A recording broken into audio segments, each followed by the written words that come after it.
I am at once physician, a citizen, and a woman, and I am not willing to stand aside and allow this concept of expendable human lives to turn this great land of ours into just another exclusive reservation where only the perfect, the privileged, and the planned have the right to live. Mildred Fay Jefferson was born April 6, 1926, in Pittsburgh, a little town set among the piney woods of East Central Texas. She was the only child of Millard and Guthrie Jefferson, a Methodist minister and a school teacher. Growing up outside the small town of Carthage, Texas, children were taught at an early age to declaim their lessons, a skill that would serve Mildred later in life. The community of Carthage encouraged every child to reach for their dreams. Seeing the old-time family doctor who readily made house calls in his buggy inspired young Millie to become a doctor herself. And I would follow him around asking questions, and he would always answer my questions. And when I said, well, when I grow up, I think I want to be a doctor just like you. And he said, well, now, if you want to do that, you just go right ahead. She did just that. After graduating from high school at 15, Mildred attended Texas College, and because at age 18 she was still too young to enter medical school, she received a master's degree in biology from Tufts University. At age 20, she became the first African-American woman to be accepted to Harvard Medical School. After graduating, she applied for and was accepted to a surgical internship at Boston City Hospital, another first for a woman, and later became the first female doctor at the former Boston University Medical Center. As the Boston Globe observed at the time of her death, Dr. Mildred Jefferson broke many race and gender barriers during her long career as a doctor. But it was when she turned to politics, emerging 4 decades ago as an eloquent leader of the anti-abortion movement, that she began to win a following. And in 1970, in earnest, there were groups going around the country promoting what they called abortion reform. And already writing in magazines, there was an ad man called Lawrence Lader who was writing about abortion reform. So that in the active way that they've always advanced, accompanying the effort to get the laws changed was an effort to create a model penal code. Concerned with the pro-abortion efforts to change the laws in Massachusetts, Dr. Jefferson became one of the founders of the Massachusetts Citizens for Life. That ultimately led her to the board of the National Right to Life Committee in 1971. Putting to use the public speaking skills she learned as a child in Carthage, Dr. Jefferson seemingly made it her personal mission to reach as many people across the country as possible with the pro-life message that every human life, from the moment of fertilization until natural death, is worthy of the protection of our laws.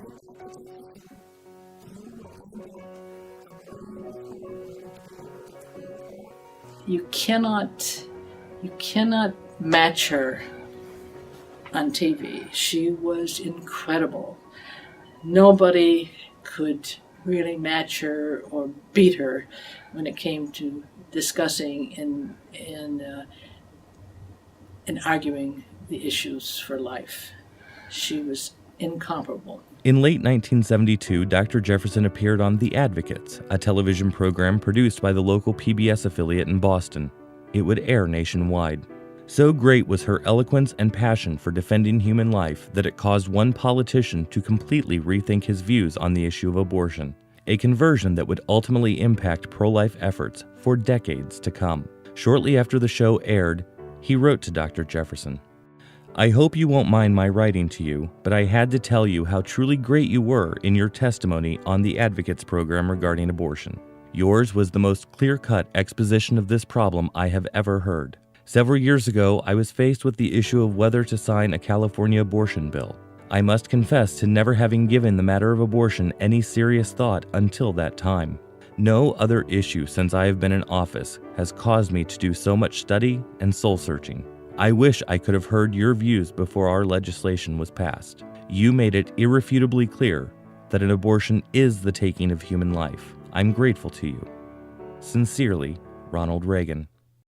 When the Supreme Court legalized abortion in 1973, the pro-life movement quickly gained momentum in every state. National Right to Life's network of state affiliates and local chapters, as well as its representative board of directors, increased. Sitting as the representative of Massachusetts Citizens for Life, Mildred Jefferson was elected vice chairman of the NRLC board in June 1973. The following year, she was elected chairman of the board, and in 1975, she became president of National Right to Life.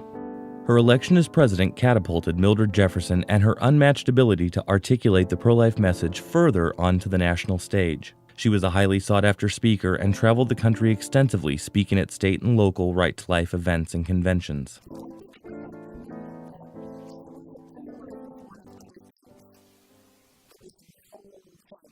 Dr. Jefferson received numerous honorary degrees and awards from institutions across the country, including, most notably, an honorary degree from College of the Holy Cross, which she received alongside another staunch advocate for life, Mother Teresa of Calcutta. These opportunities were used to share National Right to Life's life-affirming message and philosophy.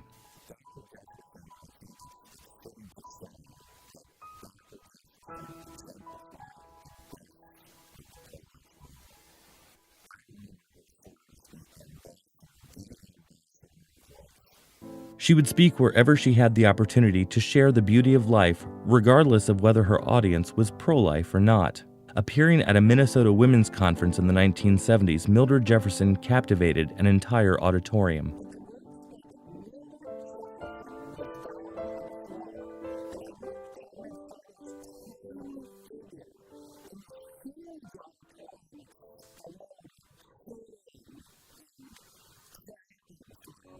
Reporting on Dr. Jefferson's travels, the National Right to Life News remarked, "The favorable press she generates for the right to life cause is unique and a welcome byproduct of her many talents.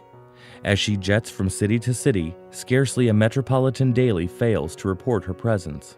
Her gift for oratory was such that the great orator and pro-life champion Congressman Henry Hyde once remarked that the best strategy for the pro-life movement would be to have someone pay Dr. Jefferson just to travel around the country and speak out on behalf of the unborn.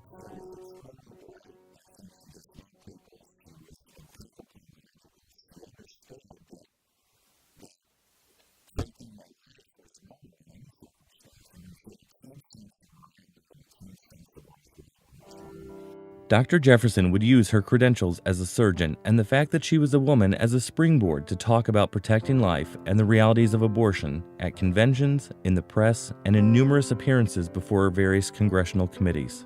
In one congressional appearance in 1981, she told members, "With the obstetrician and mother becoming the worst enemy of the child, and the pediatrician becoming the assassin for the family, the state must be enabled to protect the child, born and unborn." During those congressional appearances, Dr. Jefferson certainly encountered pro-abortion members of Congress and knew it fell to pro-lifers to change the political tide in the country.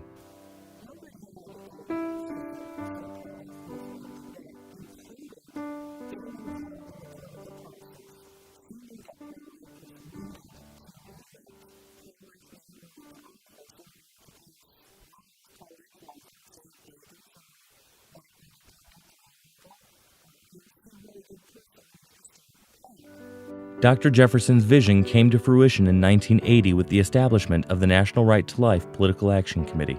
As a direct result of that vision, over the past 3 decades, NRL-PAC has helped provide the margin of victory that sent hundreds of pro-life men and women to the nation's halls of power in both the Capitol and the White House.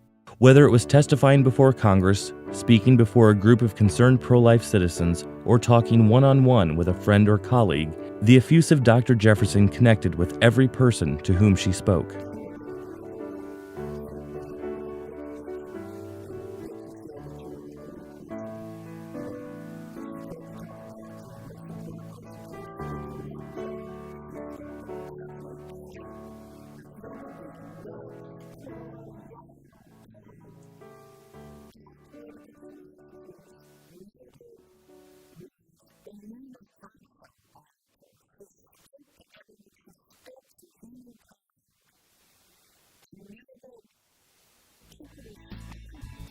The sanctity and dignity of every human person from fertilization to natural death. It was a universal message from a universal orator. Dr. Jefferson knew this was a cause that would bring together a cross-section of America. Writing in the 1977 National Right to Life Convention book, she observed, We come together from all parts of our land, we who are known as the Right to Life people. We come rich and poor, proud and plain, religious and agnostic, politically committed and independent. We can only agree on our respect for life and our determination to defend the right to life. After devoting decades of working to protect the most vulnerable, Mildred Jefferson never thought of quitting. She continued to share the pro-life message to all who would listen.